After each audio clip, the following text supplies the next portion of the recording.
தமிழ்நாடு தான் இப்போ இந்தியாவோட போதை தலைநகரம். இந்த வார்த்தையை சமீப காலமா நீங்க கண்டிப்பா செய்திகள்ல, அரசியல் விவாதங்கள்ல கேட்டிருப்பீங்க. ஆனா இந்த பரபரப்பான குற்றச்சாட்டுக்கு பின்னாடி இருக்கிற உண்மையான புள்ளி விவரங்கள் என்ன சொல்லுதுன்னு நம்ம என்னைக்காவது யோசிச்சு பார்த்திருக்கோமா? சரி, வாங்க இந்த விவகாரத்தோட ஆணி வேர் வரைக்கும் போய் பாப்போம்.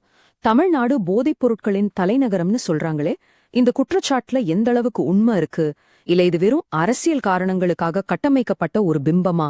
ஆதாரங்கள் என்ன சொல்லுதுன்னு நாமளே அலசி ஆராய்ஞ்சிடலாம். ஒரு நிமிஷம். இந்தியா முழுக்க அரசு சார்பில் எடுத்த ஒரே அதிகாரப்பூர்வமான சர்வே படி போதைப்பொருள் புழக்கம் இருக்கிற 36 மாநிலங்கள்ல தமிழ்நாடு 35வது இடத்துல இருக்குன்னு சொன்னா நம்புவீங்களா? ஆமாம், நீங்க கேட்டது சரிதான். அதாவது நம்ம நாட்டிலே போதைப்பொருள் பயன்பாடு மிக மிக குறைவா இருக்கிற மாநிலங்கள்ல தமிழ்நாடும் ஒண்ணு. அப்புறம் எப்படி இந்த தலைநகரம்னு ஒரு பேர் வந்துச்சு? இந்த உண்மையை ஏன் யாருமே பெருசா பேச மாட்றாங்க? இங்கதான் விஷயமே ஆரம்பிக்குது. போதைப்பொருள் பயன்பாடு எவ்ளோ கம்மியா இருக்கும்போது எப்படி இந்த தலைநகரம்னு ஒரு பட்டம் கொடுக்க முடியும்? இதுக்கு காரணம், ஒரு விஷயத்த நம்ம எப்படி அளக்குறோங்கிறத பொறுத்து அதோட பதிலும் தலைகீழா மாறிடும். உண்மைய சொல்லணும்னா, போதை தலைநகரம்னு சொல்றதுக்குன்னு எந்த ஒரு முறையான அதிகாரப்பூர்வமான வரையறையும் கிடையாது. இதுதான் பிரச்சனையே. இந்த தெளிவில்லாத நிலைய தங்களுக்கு சாதகமா பயன்படுத்திக்கிட்டு ஒரு பொய்யான கருத்தை உண்மை மாதிரி சிலர் பரப்புறாங்க. சரி, ஒரு மாநிலத்தை அப்படி சொல்லணும்னா எதை வச்சு அளக்கலாம்? போதைப்பொருள் பயன்படுத்துறவங்க எண்ணிக்கைய வச்சா, இல்ல எவ்வளவு பிடிபடுதுங்கிறத வச்சா, இல்ல பதிவாகும் வழக்குகளை வச்சா? வாங்க, இந்த ஒவ்வொரு அளவுகோல்லையும் தமிழ்நாடு எங்க நிக்குதுன்னு ஆதாரங்களோட ஒன்னொன்னா பார்க்கலாம். முதல்ல, மக்கள் தொகையில எத்தனை சதவிகிதம் பேர் கஞ்சா பயன்படுத்துறாங்கன்னு பாருங்க. தேசிய சராசரி 1.2%. ஆனா தமிழ்நாட்டுல வெறும் 0.1%. அதாவது தேசிய சராசரியை விட 10 மடங்குக்கும் மேல குறைவு. இது எவ்வளவு பெரிய வித்தியாசம் பாருங்க. இதுதான் உண்மையான கள நிலவரம். கஞ்சா மட்டும் இல்ல, ஓபியாய்டுன்னு சொல்லப்படுற அபின் வகை போதைப் பொருட்கள் பயன்பாட்டிலையும் தமிழ்நாடு கிட்டத்தட்ட அதே 35வது இடத்துல தான் இருக்கு. ஆக மக்கள் மத்தியில உண்மையான பயன்பாடுங்கிற முக்கியமான அளவுகோல் படி பார்த்தா தமிழ்நாடு கிட்டத்தட்ட கடைசி இடத்துல தான் நிக்குது. அப்போ நேரடி பயன்பாட்டுல தமிழ்நாடு கடைசி இடத்துல இருக்குன்னா, மத்த அளவீடுகள்ல எந்தெந்த மாநிலங்கள் முன்னாடி இருக்கு? வாங்க மத்த மாநிலங்களோட ஒரு சின்ன ஒப்பீடு செஞ்சு பார்க்கலாம். இப்போ இந்த டேப்லோவை பாருங்க. ஒரு முழுமையான சித்திரம் நமக்கு கிடைக்கும். போதைப்பொருள் தடுப்பு சட்ட வழக்குகள், அதாவது NDPS வழக்குகள்ல கேரளா முதலிடத்துல இருக்கு. ஹெரோயின் பறிமுதல் மற்றும் போதைப்பொருள் சம்பந்தமான இறப்புகள்ல பஞ்சாப் முதலிடத்துல இருக்கு. துறைமுகம் வழியான கடத்தல்ல குஜராத் முதலிடம் வகிக்குது. இதுல எதுலயுமே தமிழ்நாடு முதல் 2 இடங்கள்ல கூட இல்ல. குறிப்பா பஞ்சாப் மாநிலத்தை எடுத்துக்கிட்டா, இந்திய மக்கள் தொகையில வெறும் 2.3% தான் அவங்க. ஆனா நாட்டுல பிடிபடுற மொத்த ஹெரோயின்ல கிட்டத்தட்ட பாதி, அதாவது 44.5% பஞ்சாப்ல தான் பிடிபடுது.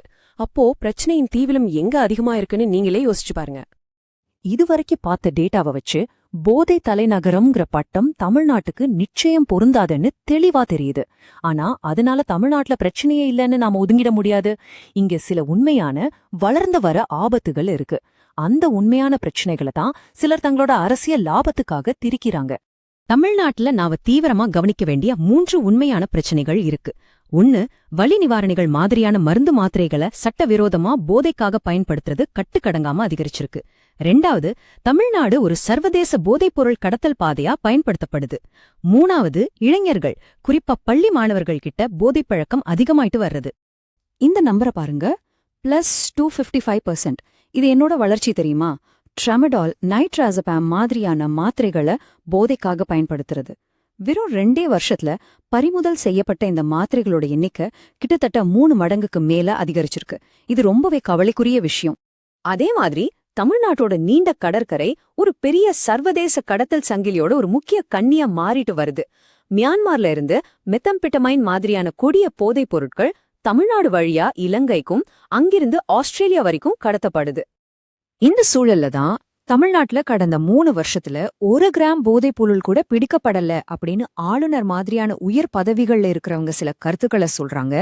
ஆனா அரசாங்கத்தோட அதிகாரப்பூர்வ புள்ளி விவரங்களோ பல கிலோ கணக்குல மெத்து, ஹெராயின் பிடிபட்டதா சொல்லுது. ரெண்டுக்கும் நடுவுல எவ்வளவு பெரிய முரண்பாடு இருக்குன்னு பாருங்க. இங்கே நாம முக்கியமா புரிஞ்சுக்க வேண்டிய ஒரு விஷயம் இருக்கு. போதைப்பொருள் பறிமுதல் அதிகமாகுதுன்னா அதுக்கு போதைப்பொருள் பயன்பாடு அதிகமாகுதுன்னு மட்டும் அர்த்தம் கிடையாது. காவல்துறையோட நடவடிக்கைகளும் கண்காணிப்பும் தீவிரமா இருக்குன்னும் அதுக்கு அர்த்தம் இருக்கலாம். இந்த வித்தியாசத்தை நாம புரிஞ்சுக்கணும். சரி, இவ்வளவு ஆதாரங்களையும் புள்ளி விவரங்களையும் பார்த்தாச்சு. அப்போ தமிழ்நாடு போதை தலைநகரங்கிற குற்றச்சாட்டுக்கு நம்மளோட இறுதி தீர்ப்பு என்ன? ஆதாரங்களின் அடிப்படையில பார்த்தா இந்த குற்றச்சாட்டுல கொஞ்சம் உண்மை இருக்கலாம், ஆனா அது ரொம்பவே திரிக்கப்பட்டிருக்கு. இதுதான் நிதர்சனமான உண்மை. சுருக்கமா 3 விஷயங்களை சொல்லலாம். 1, எந்த ஒரு முக்கியமான அளவுகோலின்படியும் தமிழ்நாடு போதை தலைநகரம் கிடையாது. 2, ஆனா மருந்து மாத்திரைகளின் தவறான பயன்பாடு, கடத்தல் பாதை, இளைஞர்கள் பாதிப்புன்னு உண்மையான பிரச்சனைகள் இங்க இருக்கு. அதை நாம எதிர்கொண்டுதான் ஆகணும். 3, இந்த விவாதத்தை ஒரு அரசியல் ஆயுதமா, குறிப்பா தேர்தல் நேரத்துல பயன்படுத்துறாங்க. கடைசியா ஒரு சக்தி வாய்ந்த புள்ளி விவரம். தமிழ்நாட்டுல போதைப்பொருள் வழக்குகள்ல குற்றவாளிகளுக்கு தண்டனை கிடைக்கிற விகிதம் 88%. இது இந்தியாவிலேயே இதுவரை இல்லாத அளவுக்கு மிக அதிகம்னு மாநில அரசே சொல்லுது. இது தமிழ்நாட்டுல அமலாக்க நடவடிக்கைகள் எவ்வளவு தீவிரமா இருக்குங்கிறத காட்டுது. இப்ப நம்ம முன்னாடி இருக்கிற முக்கியமான கேள்வி இதுதான். ஒரு மாநிலத்தின் உண்மையான ஆபத்துகளை புறக்கணிச்சுட்டு இந்த மாதிரி அரசியல் ரீதியான பட்டங்கள் மேலேயும் குற்றச்சாட்டுகள் மேலேயும் நம்ம கவனம் செலுத்துறதால நாம எதை இழக்கிறோம்? ஒரு பெரிய சமூக பிரச்சனையை தீர்க்கறதுக்கான வாய்ப்பை நாம நழுவ விடுறோமா? இத பத்தி நீங்க என்ன நினைக்கிறீங்க? இந்த தகவல்களை பகிர்ந்துக்கிறது மூலமா அரசியல் பொய்களை நாம தரவுகளால எதிர்கொள்ளலாம்.